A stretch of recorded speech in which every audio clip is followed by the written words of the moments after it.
내 주의 이름 높이 찬양하네.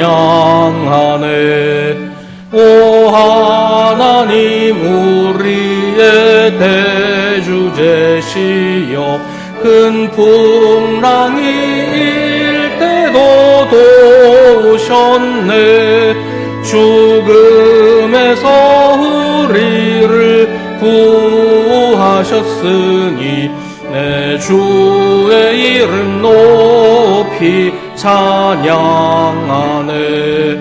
주 하나님 이름을 함께 높이며 대주제께 영광을 돌리오리.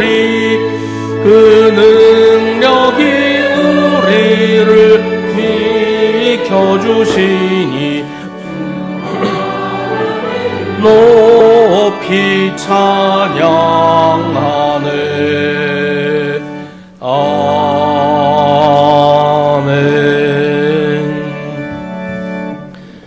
하나님의 사람이여, 그대는 이 악한 것들을 피하십시오.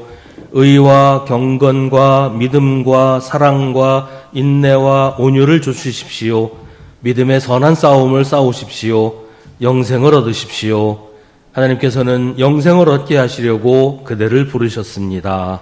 아멘.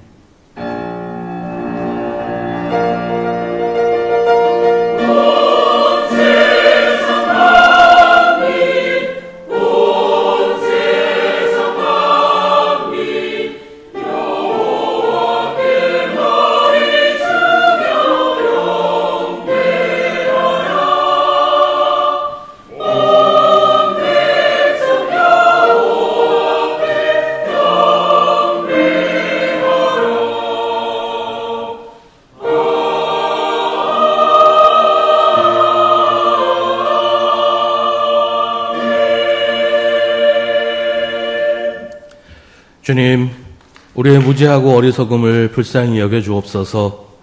우리가 누리며 살아가는 모든 것이 하나님께로부터 온 것임을 잊고 살았습니다. 우리 주변에 있는 주님의 백성들을 돌아보지 않으면서 나만 생각하고 나만을 위해 살았습니다.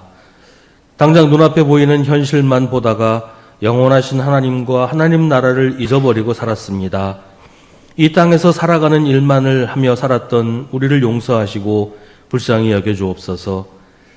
이제 계속해서 우리 각자의 죄를 주님께 고백하고 회개하는 기도를 드립니다.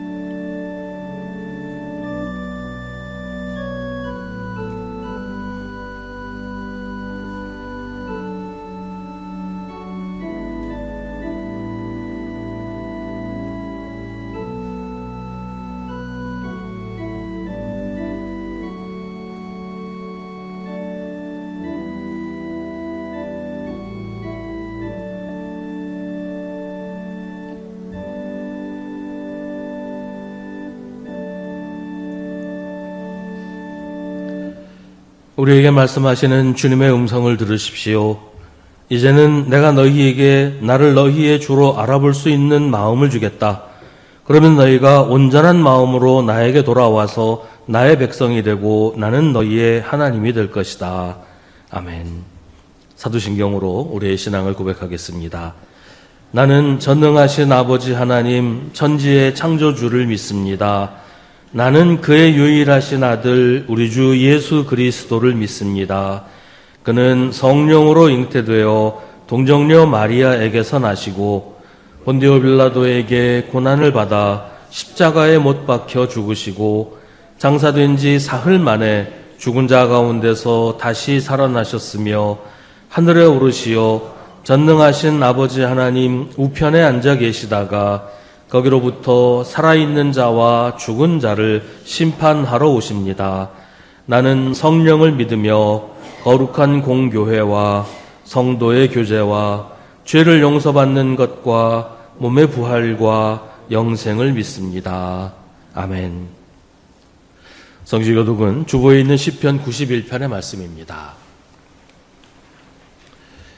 가장 높으신 분의 보호를 받으면서 사는 너는 전능하신 분의 그늘 아래 머무를 것이다.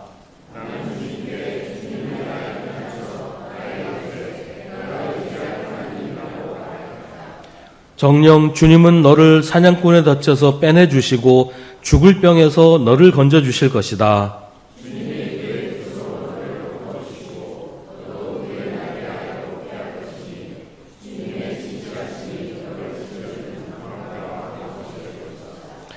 그가 나를 간절히 사랑하니 내가 그를 건져주겠다.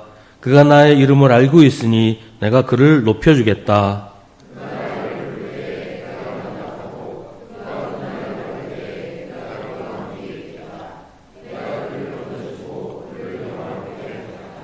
아멘.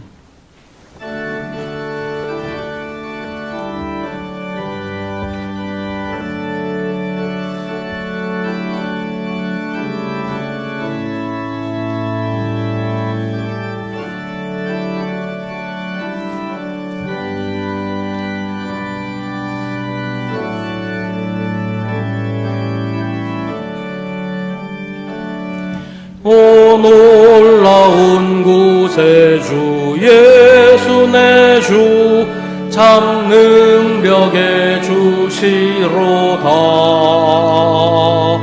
큰 바위 밑 안전한 그곳으로 내 영혼을 숨기시네. 메마른 땅을 종일 걸어가도 나 피곤치 아니하며 저 위험한 곳 내가 이를 때면 큰 바위에 숨기시고 주 손으로 덮으시네. 오 놀라운 구세주 예수 내 주 내 모든 짐 벗기시네. 죄악에서 날 끌어올리시며 또 나에게 힘 주시네. 메마른 땅을 종일 걸어가도 나 피곤치 아니하며 저 위험한 곳 내가 이를 때면 큰 바위에 숨기시고 주 손으로 덮으시네. 주의 무탈은 해로 채우시며 늘 성령에 감화주사 큰 기쁨 중 주님을 찬양토록 내 믿음을 도우시리. 메마른 땅을 종일 걸어가도 나 피곤치 아니하며 저 위험한 곳 내가 이를 때면 큰 바위에 숨기시고 주 손으로 덮으시네. 주 예수님 공중에 임하실 때 나 일어나 맞이하리. 그 구원의 은총을 노래하리. 저 천군과 천사 함께 메마른 땅을 종일 걸어가도 나 내가 피곤치 아니하며 저 위험한 곳 내가 이를 때면 큰 바위에 숨기시고 주 손으로 덮으시네.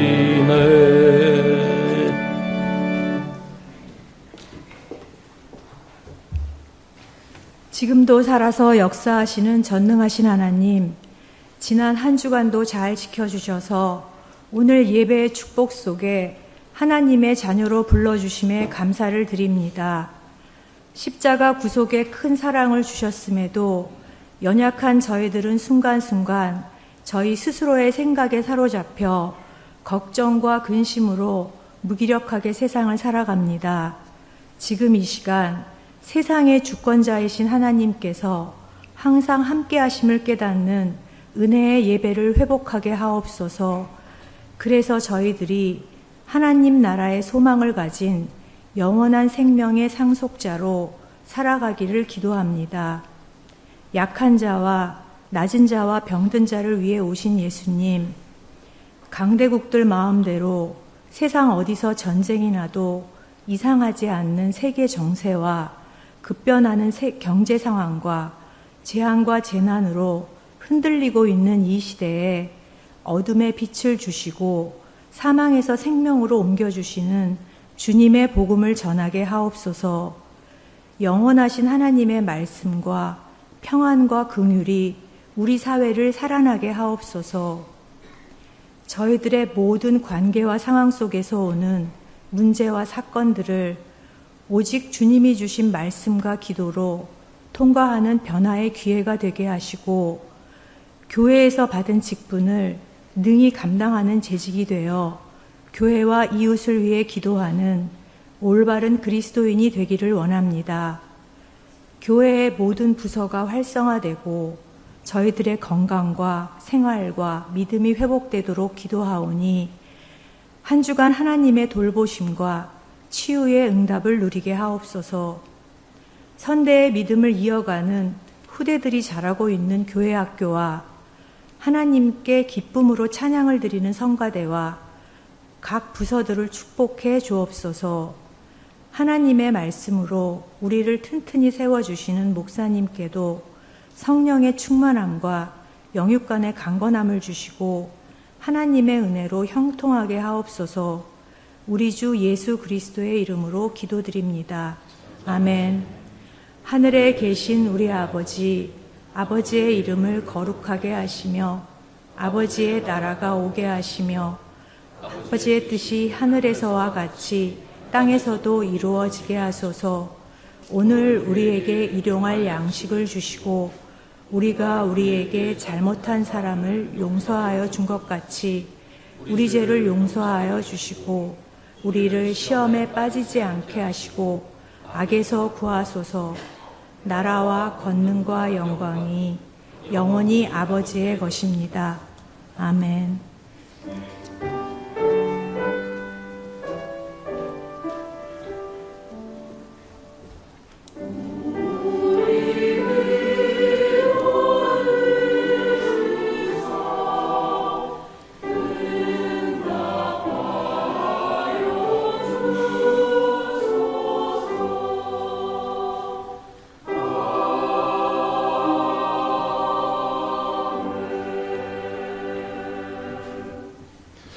오늘 우리에게 주시는 하나님의 말씀은 구약성경 예레미야 32장 6절부터 15절입니다.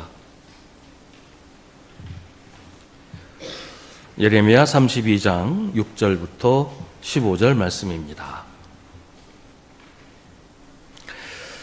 하나님의 말씀을 봉독하겠습니다. 이 말씀을 통해 하나님의 음성을 들으시기 바랍니다. 주님께서 나에게 말씀하셨다. 너의 숙부 살룸의 아들 하나멜이 너에게 와서 아나돗에 있는 그의 밭을 너더러 사라고 하면서 그 밭을 유산으로 살 우선권이 너에게 있기 때문에 네가 그것을 사야 한다고 말할 것이다. 과연 주님의 말씀대로 숙부의 아들 하나멜이 근위대 뜰 안으로 나를 찾아와서 내게 부탁하였다. 베냐민 지파의 아나돗에 있는 그의 밭을 나더러 사라고 하였다. 그 밭을 소유할 권리도 나에게 있고 그 밭을 유산으로 사들일 권리도 나에게 있으니 그 밭을 사서 내 밭으로 삼으라고 하였다. 그때 나는 이것이 바로 주님의 명령임을 깨달았다. 나는 숙부의 아들 하나멜에게서 아나돗에 있는 그 밭을 사고 그 값으로 그에게 은 17세겔을 달아주었다. 그때 나는 매매 계약서에 서명을 하고 그것을 봉인하고 증인들을 세우고 은을 저울에 달아주었다. 그리고 나는 법과 규례에 따라서 봉인된 매매 계약서를 봉인되지 않은 계약서와 함께 받았다. 그리고 나는 숙부의 아들 하나멜과 그 매매 계약서에 서명한 증인들과 근위대 뜰 안에 앉아있던 모든 유다 사람이 보는 앞에서 그 매매 계약서를 마세야의 손자이며 네리야의 아들인 바룩에게 넘겨주고 또한 그들이 모두 보는 앞에서 바룩에게 부탁하였다. 나 만군의 주 이스라엘의 하나님이 말한다. 이 증서들 곧 봉인된 매매 계약서와 봉인되지 않은 계약서를 받아서 옹기 그릇에 담아 여러 날 동안 보관하여라. 참으로 나 만군의 주 이스라엘의 하나님이 말한다. 사람들이 이 나라에서 다시 집과 밭과 포도원을 살 것이다. 아멘. 이것은 하나님의 말씀입니다.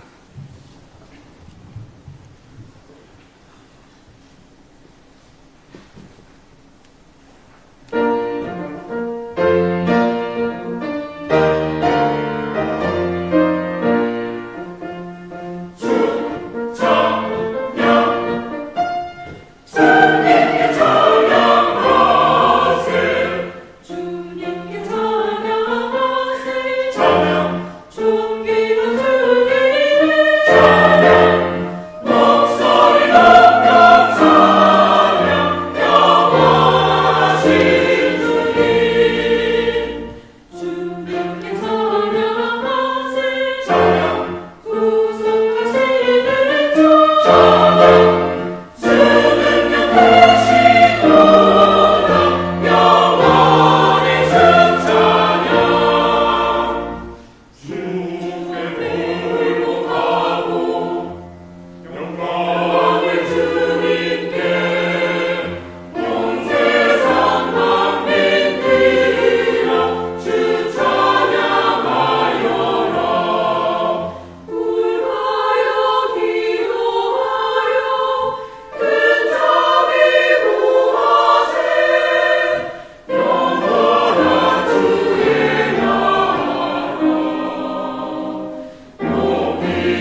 성경에 땅을 사는 이야기가 몇 차례 나옵니다.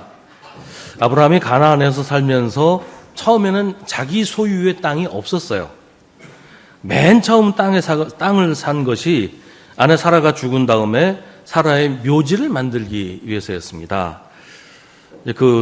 가나안 지역의 원주민에게 돈을 주고 땅을 산 게 아브라함이 처음으로 가나안의 땅을 소유하게 된 것이고, 이제 그 후손에 가면은 가나안 땅 전체를 차지하게 되지요.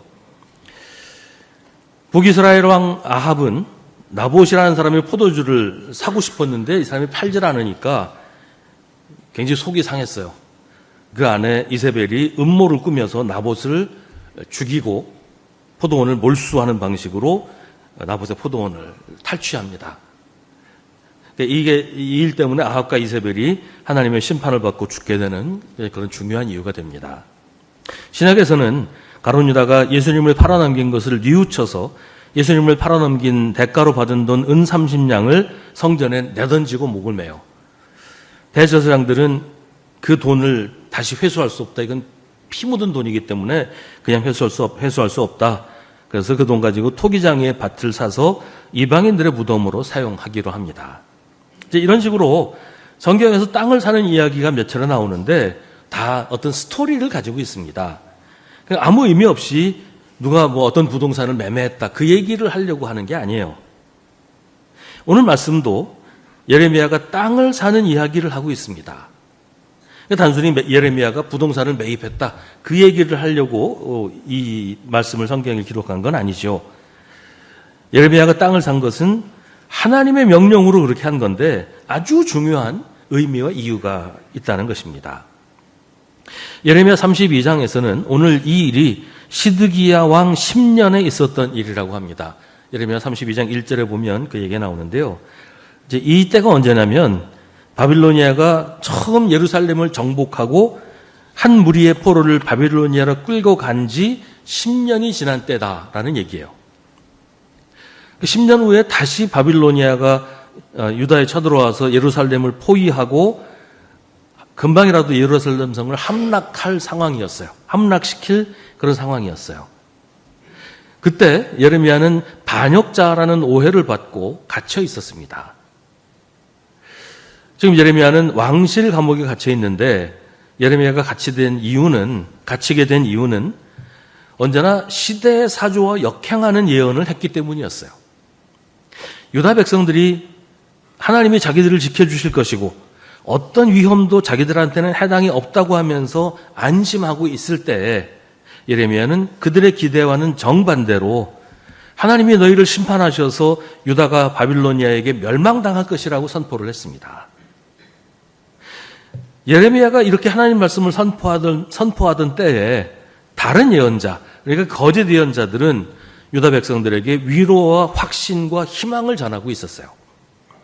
유다 백성들은 거짓 예언자들의 말만 듣고서 하나님이 바빌로니아를 물리치시고 자기들을 지켜줄 거라고 믿었어요. 아무리 적들이 강하고 군대가 많고 지금 예루살렘 성을 뺑뺑 둘러싸고 있어도 하나님이 지켜주실 것이니까 희망을 버리지 말라. 그렇게 예언을 했단 말이죠. 근데 그때 예레미야는 유다가 바빌로니아와 맞서서 싸우지 말고 바빌로니아한테 항복해서 바빌로니아의 치하에 사는 것이 하나님의 뜻이다. 쓸데없이 전쟁에서 사람만 죽게 하지 말고 그냥 항복해라. 이렇게 선포를 했단 말이에요. 그게 하나님께서 예언자 예레미야를 통해서 유다 백성들에게 주신 말씀이에요. 근데 유다의 왕과 백성들은 예레미야를 민족 반역자로 여긴 거예요. 아니, 싸우지도 말고 항복을 하라고? 하나님이 안 지켜주실 거라고? 이 사람은 예언자도 아니고 거짓말쟁이다. 감옥에 가둔 거죠. 근데 지금 또다시 바빌로니아가 유다에 침략해서 예루살렘 성을 포위하고 있어요. 이제는 예루살렘이 완전히 멸망하게 되는 그런 상황이 된 거예요.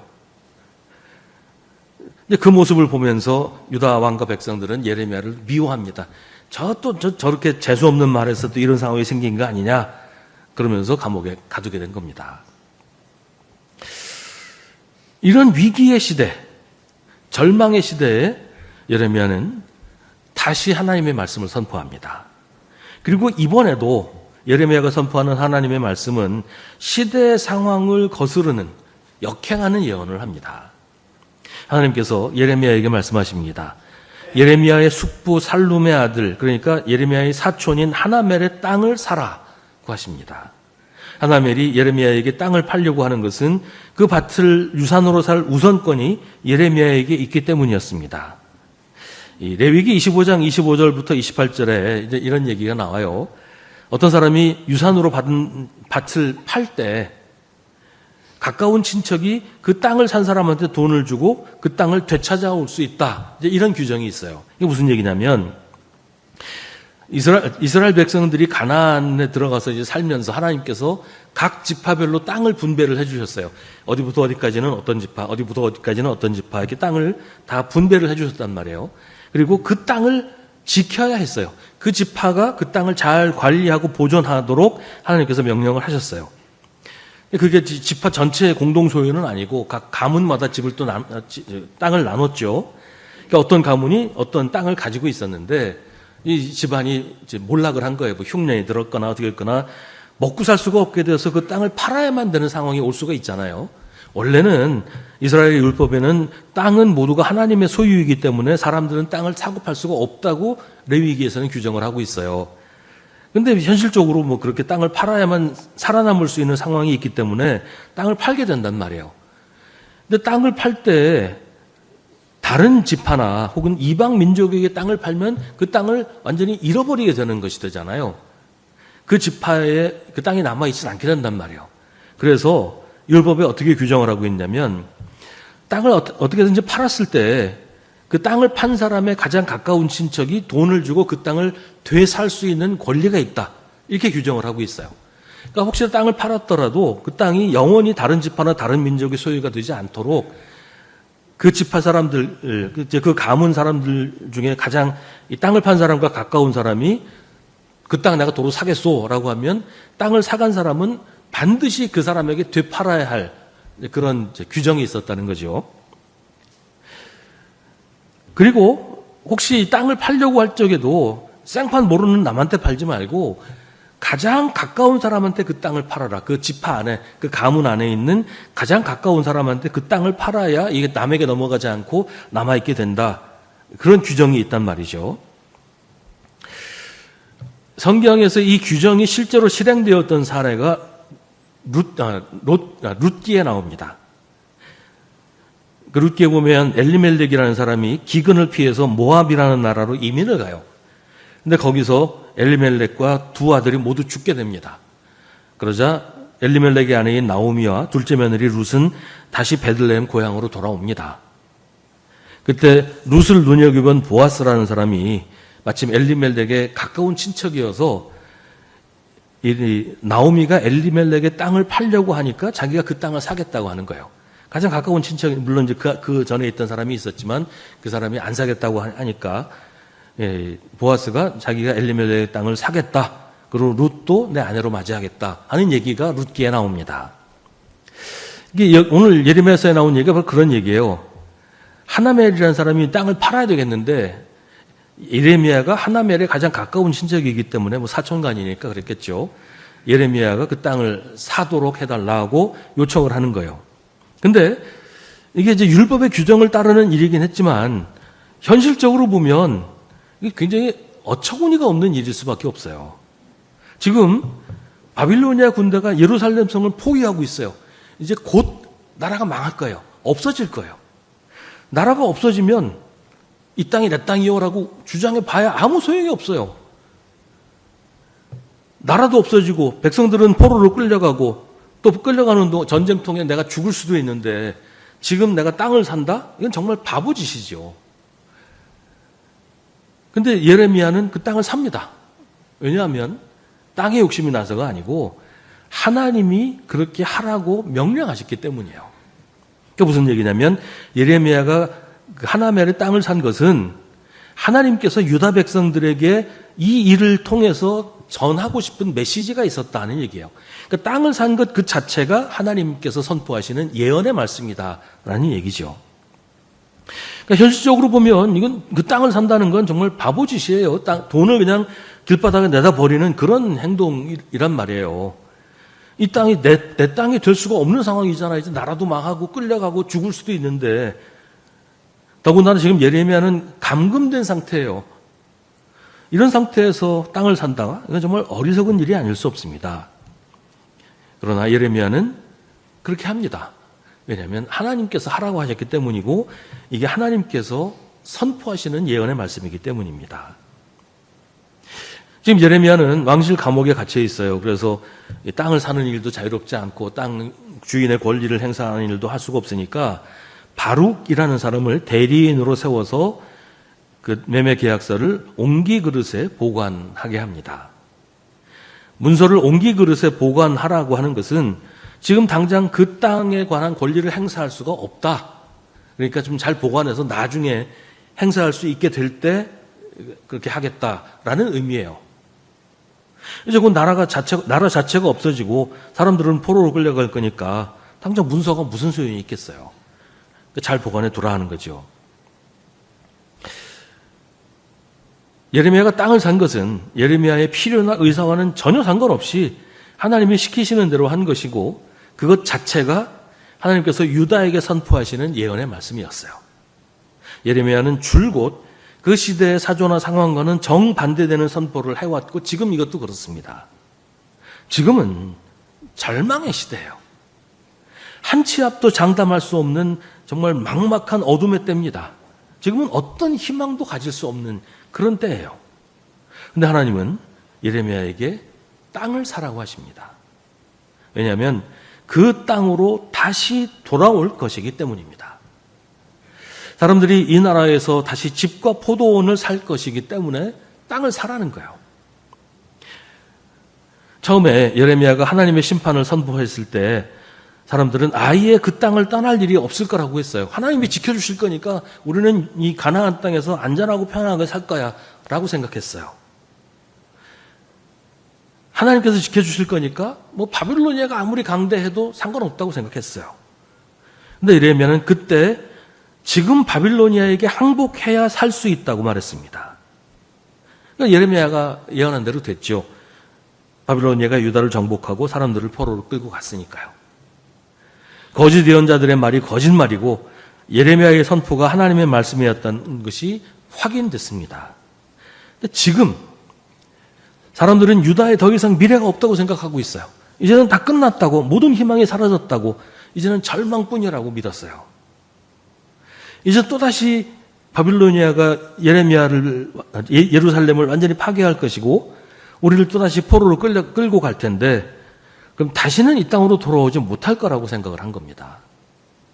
하지만 그때 하나님은 예레미야에게 땅을 사라고 하십니다. 다시 이 땅으로 돌아올 것이다 라고 선포하게 하시는 겁니다. 지금 예레미야가 땅을 산 것과 마찬가지로 사람들이 다시 집과 밭과 포도원을 사게 될 것이라고 하나님이 지금 선포하시는 겁니다. 그래서 하나님은 예레미야에게 희망을 선포하라고 하시는 거예요. 땅을 사는 것이 현실적으로 이루어질 것이라고, 희망을 가지라고 선포하라고 하시는 겁니다. 하나님께서 그렇게 하실 것이기 때문입니다. 유다가 망하고 사람들이 바빌로니아에 끌려가면서 많은 사람들이 하나님을 의심하게 됐습니다. 하지만 예레미야는 유배지에서도 하나님이 활동하고 계신다고 말합니다. 나라가 망했어도 하나님은 여전히 활동하고 계신다고 선포합니다. 하나님은 하나님의 백성을 버리지도 않으셨고 하나님이 힘을 잃어버리신 것도 아니라고 말합니다. 오히려 절망 가운데 있는 하나님의 백성들을 건지시고 회복시키실 것이라고 예레미야는 선포합니다. 이 나라에서 다시 집과 밭과 포도원을 살 것이라는 말은 유다가 다시 가나안으로 돌아오게 된다는 뜻입니다.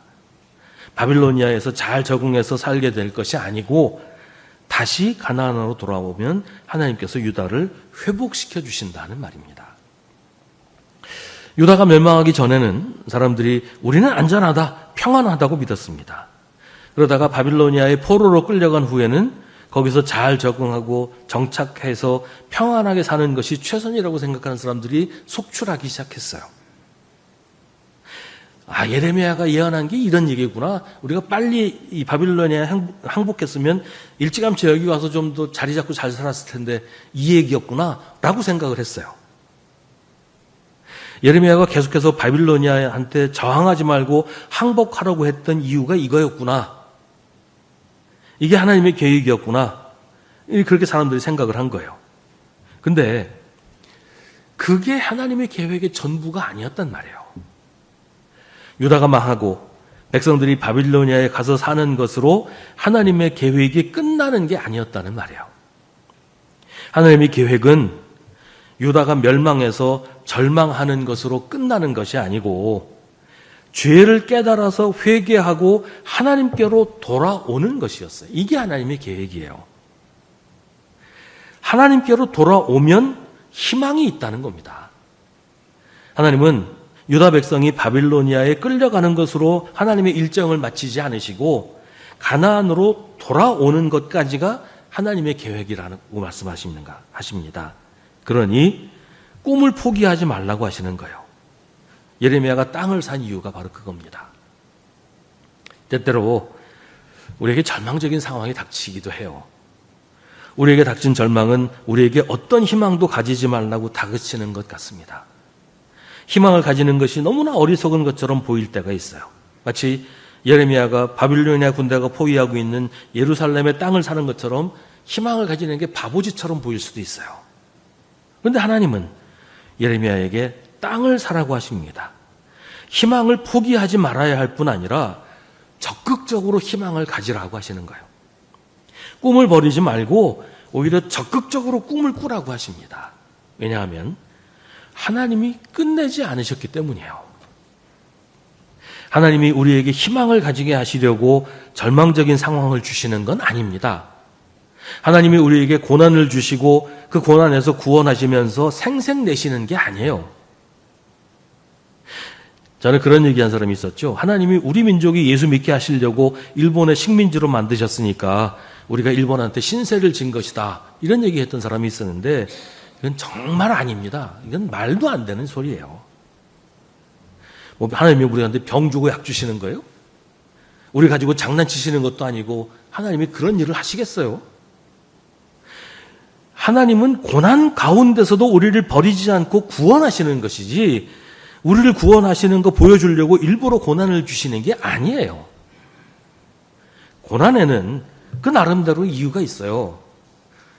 하나님이 주시는 것이든 우리가 자초한 것이든 고난이 닥치는 것은 그 나름대로 이유가 있어요. 근데 어떤 이유에서든 우리에게 고난이 닥쳤을 때 우리가 고난 가운데서도 절망하거나 포기하지 말아야 하는 것은 하나님이 우리를 구원하실 것이기 때문이에요. 어떤 고난이 닥쳐도 하나님은 계속 우리에게 말씀하십니다. 희망을 버리지 마라. 희망을 가져라. 내가 너를 구원하겠다라고 하십니다.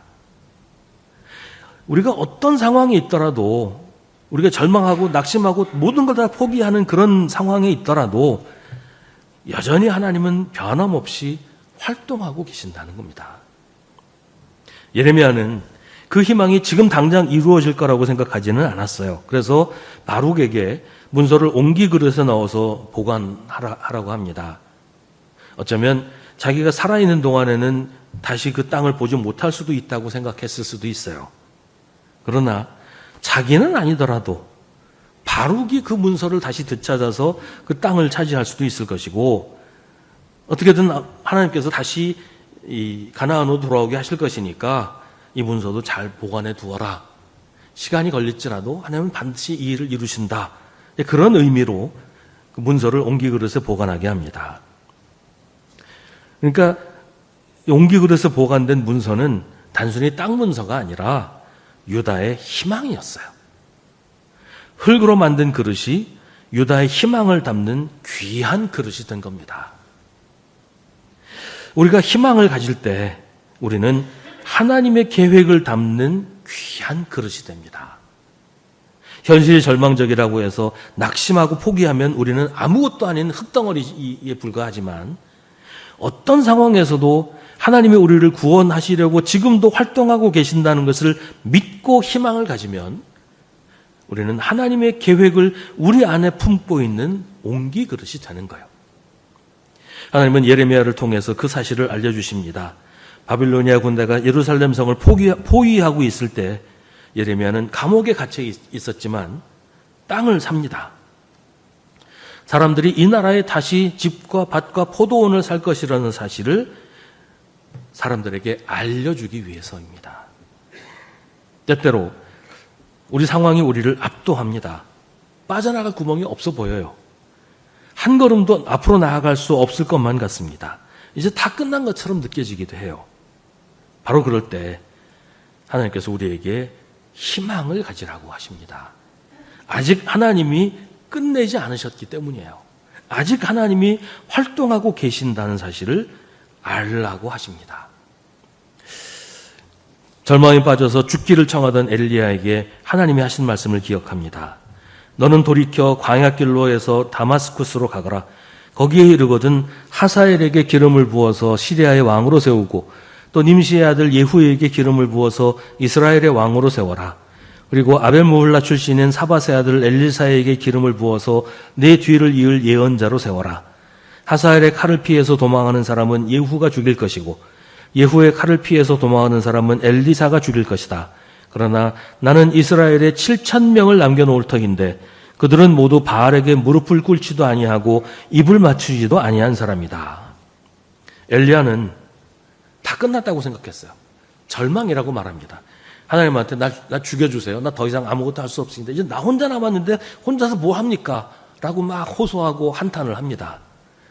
근데 하나님께서 이렇게 길게 말씀하세요.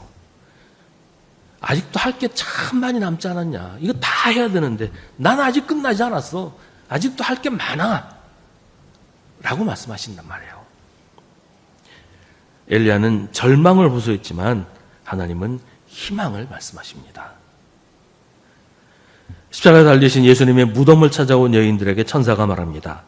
어찌하여 너희들은 살아계신 분을 죽은 사람들 가운데서 찾고 있느냐. 그분은 여기에 계시지 않고 살아나셨다. 갈릴리에 계실 때 너희들에게 하신 말씀을 기억해 보아라. 인자는 반드시 죄인의 손에 넘어가서 십자가에 처형되고 사흘째 되는 날에 살아나야 한다고 하셨다. 여인들은 절망에 빠졌지만 예수님은 다시 살아나셔서 사람들의 희망이 되셨습니다. 유다의 멸망을 경험하면서 유다 백성들은 물었습니다. 하나님이 우리를 버리셨다고 생각해야 할까? 그때 예레미야는 그 질문에 대한 대답으로 땅을 삽니다. 아니, 하나님은 우리를 버리지 않으셨어. 하나님은 우리를 포기하지 않으셔. 하나님은 우리를 구원하실 거야. 우리는 다시 이곳으로 돌아올 것이고 다시 여기서 하나님을 예배하게 될 거야. 우리는 이 나라에서 다시 집과 밭과 포도원을 살 거야. 예레미야는 매매 계약서를 옹기 그릇에 담아 여러 날 동안 보관하라고 합니다. 지금 그 문서는 우리 안에 있습니다. 하나님의 약속이 우리에게 있기 때문입니다. 우리가 예레미야의 매매 계약서를 담은 옹기 그릇입니다. 그래서 교회는 우리 시대의 희망입니다. 우리 시대에 선포하시는 하나님의 희망의 메시지입니다. 교회는 세상을 향해 희망을 말해야 합니다. 모두가 다 희망이 없다고 말할 때 우리는 희망을 선포해야 합니다. 세상이 어둡다고 한탄할 때 교회는 세상을 밝히는 희망의 등불이 되어야 합니다. 우리 안에 하나님의 약속이 있습니다. 사람들이 우리를 보고 희망을 노래할 수 있게 해야 합니다. 우리가 절망을 말하고 우리가 탄식하면 세상은 속절없이 무너지고 맙니다. 지금 힘들어하는 사람에게 우리가 희망의 선포가 되어야 합니다. 우리가 무너지면 세상은 어디서 희망을 찾아야 되겠습니까? 희망이 보이지 않는 시대에 교회는 구원의 희망을 전하는 하나님의 말씀을 선포해야 합니다. 우리의 삶으로, 우리의 행동으로 희망을 선포해야 합니다. 그래서 세상을 회복하는 하나님의 역사를 모든 사람들이 알게 해야 합니다. 지금 많이 힘들어하시는 분이 있으실 줄 압니다. 그 정도는 아니어도 답답하고 억울하고 두려운 일들이 참 많은 시대에 우리가 삽니다. 희망을 노래하기에는 현실이 너무 암담합니다. 그런 우리에게 오늘 예레미야는 희망을 노래합니다.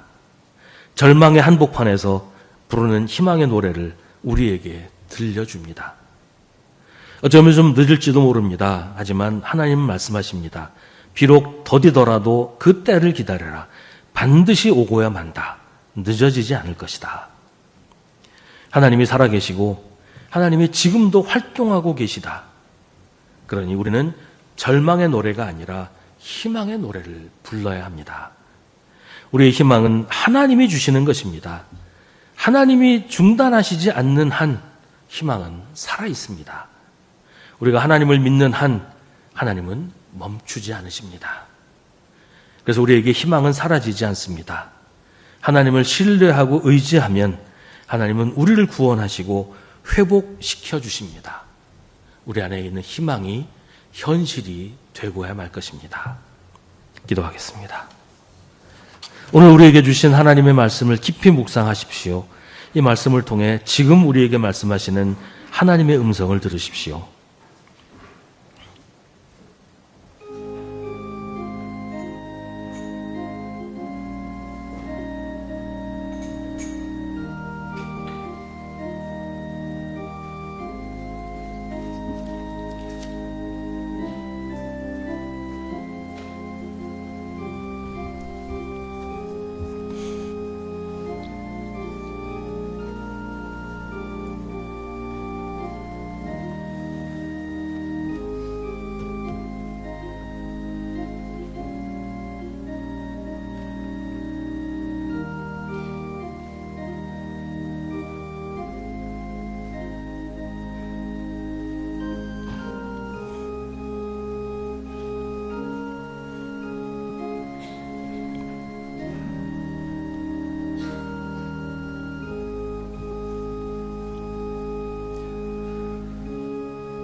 하나님이 끝났다고 하시지도 않았는데 먼저 절망하고 먼저 포기하고 나 혼자 끝내버리는 어리석은 저희를 용서하여 주옵소서. 여전히 하나님의 발걸음은 변함이 없으신데 우리 멋대로 멈춰서지 않도록 우리의 손잡고 이끌어 주옵소서. 어떤 상황에서도 주님을 믿고 낙심하지 말게 하시고 주님을 의지하여 다시 시작하게 하여 주옵소서. 예수님의 이름으로 기도하옵나이다. 아멘.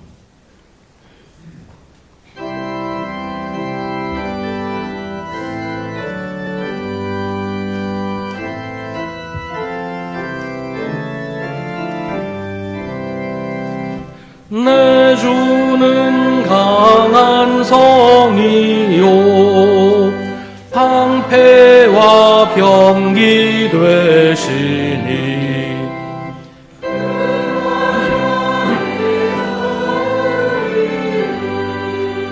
구하여 내시리로다. 옛 원수 마귀는 이때도 힘을 써 모략과 권세로 무기를 삼으니 천하에 누가 당하랴. 내 힘만 의지할 때는 패할 수밖에 없도다. 힘 있는 장수 나와서 날 대신하여 싸우네. 이 장수 누군가? 주 예수 그리스도 만군의 주로다. 당할 자 누구랴? 반드시 이기리로다. 이 땅의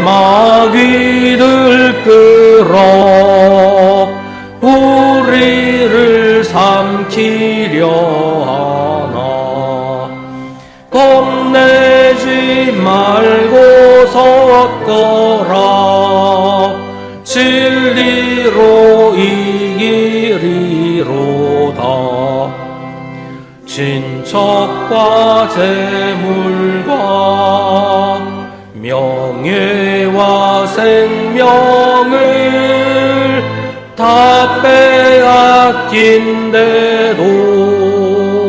진리는 살아서 그 나라 영원하리라.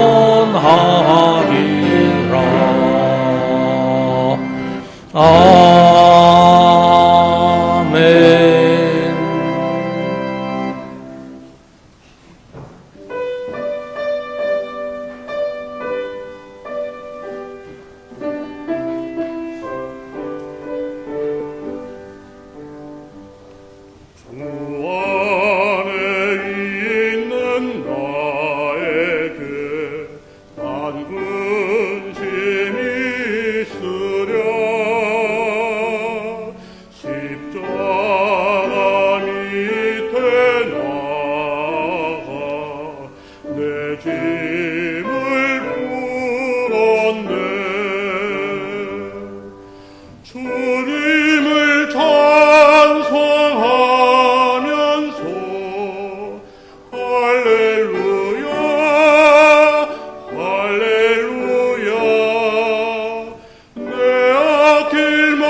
아멘.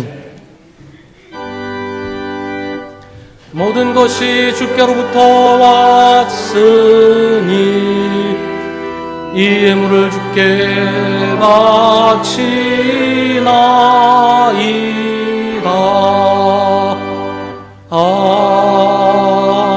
아멘.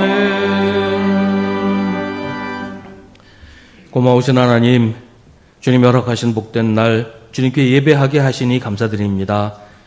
주님의 사랑을 받으며 살아가는 우리의 시선이 땅에만 머무르지 않고 하늘을 향하게 하시고 현재가 아닌 영혼을 보게 하여 주옵소서. 현재의 최선을 다하면서도 미래의 소망을 두고 땅에서 땀 흘며 일하면서도 언제나 하늘을 향한 삶을 살았던 신앙의 선배들처럼 우리도 말씀 안에서 하나님께서 예비하신 미래의 소망을 두고 살아가게 하옵소서. 또한 우리 주 예수 그리스도께서 나타나실 때까지 흠도 없고 책망받을 것도 없이 믿음의 선한 싸움을 싸우며 영생을 취하는 삶을 살게 하옵소서.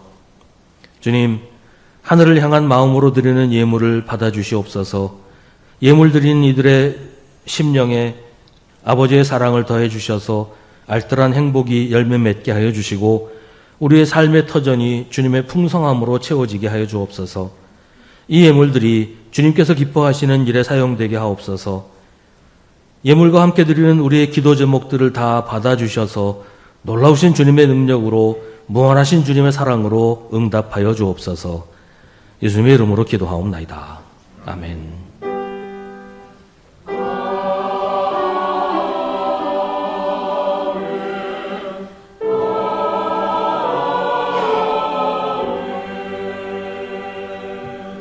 잠시 자리에 앉으시기 바랍니다. 우리 함께 예배드린 성도들과 인사 나누겠습니다.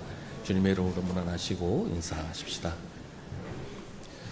우리 매일 저녁 9시에 교회를 위해서 기도하실 때 이번 한 주간은 우리 수성교회가 잠원동에서 소금과 빛의 역할을 잘 감당하도록 기도해 주시기를 바랍니다. 우리 성경 읽기표 나왔습니다. 우리 10월 성경 읽기표, 10월에도 열심히 참여하셔서 1년에 성경 한 번씩 모두 다 읽으시기를 바랍니다. 예배 후에 각 교구별로 그 교구별 모임을 합니다. 오늘 오후 1시 30분에는 당회실에서 9월 정기 당회를 모입니다. 이번 주 수요기도에는 믿음 교구가 주관하는 구역연합 예배입니다. 우리 각 교구와 구역에서 모두 힘내서 다 참석하시기를 바랍니다. 다음 주일 예배는 오전 11시에 전교인 예배로 드립니다. 9시 예배는 따로 모이지 않습니다. 전교인 예배로 이날 모든 일정이 다 마칩니다. 다른 일정 없는 것 기억하시기 바랍니다. 10월 8일 수요기도에는 가정예배로 드립니다. 교회에서는 따로 모이지 않습니다. 추석 가정예배를 위한 자료가 안내석에 있습니다. 필요하신 만큼 가져가시기 바랍니다. 10월 13일부터 18일까지 한 주간 추수감사절 전교인 새벽기도회를 드립니다. 오전 6시에 본당에서 모이고요. 거기 담당 교구가 나와 있는데 각 교구에서는 기도하실 분 미리 정하셔서 저한테 알려주시기를 바랍니다. 같은 기간 연속 기도도 합니다. 본당 입구에 기도표가 있으니까 그 기도표 채워서 연속 기도 하실 수 있기를 바랍니다. 10월 19일은 우리 교회가 정한 추수감사 주일입니다. 주일 예배는 오전 11시에 전교인 예배로 드리고요. 예배 중에 성찬식도 함께 하겠습니다. 10월 19일 주일 공동식사는 소망교구에서 준비하십니다. 11월 2일 주일 공동식사는 사랑교구에서 준비합니다. 이은종 장로님 업무차 유럽으로 출국을 하셨습니다. 김상숙 성도님 지금 항암 치료 중이신데 많이 힘드신 중에 있습니다. 위에서 기도해 주시기를 바랍니다. 이제 우리 함께 중보의 기도를 드리겠습니다. 오늘은 연휴를 맞아서 먼 길 다녀오는 성도들 평안하고 안전하게 잘 다녀올 수 있도록 그리고 모두에게 풍성한 명절이 되도록 함께 기도하겠습니다.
모두 자리에서 일어나시기 바랍니다.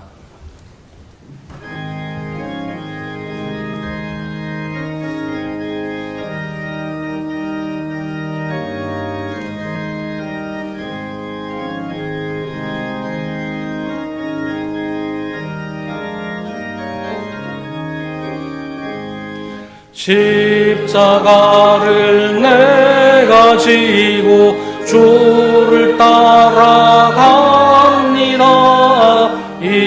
이제부터 예수로만 나의 법에 삼겠네.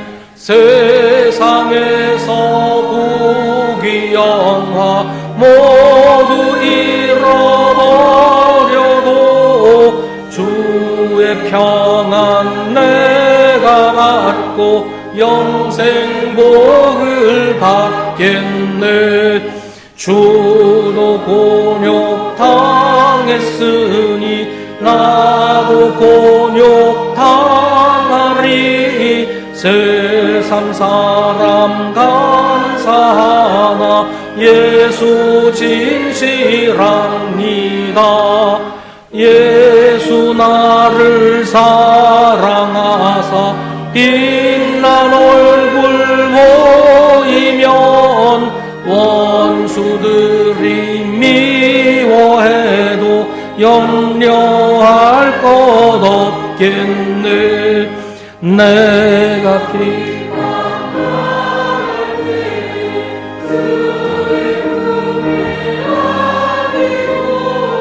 세상 고초당할수록 많은 위로 받겠네. 주가 주신 기쁨 외에 기뻐할 것 무엇냐. 주가 나를 사랑하니 기뻐할 것뿐일세. 아멘. 지금도 우리를 위해 일하시는 하나님을 신뢰하면서 언제나 소망 가운데 사십시오. 우리 구주 예수 그리스도의 은혜와 하나님 아버지의 사랑과 성령의 사귐이 주님을 예배하는 사랑하는 주님의 자녀들에게 언제나 언제까지나 함께 하시기를 간절히 축원하옵나이다. 아멘.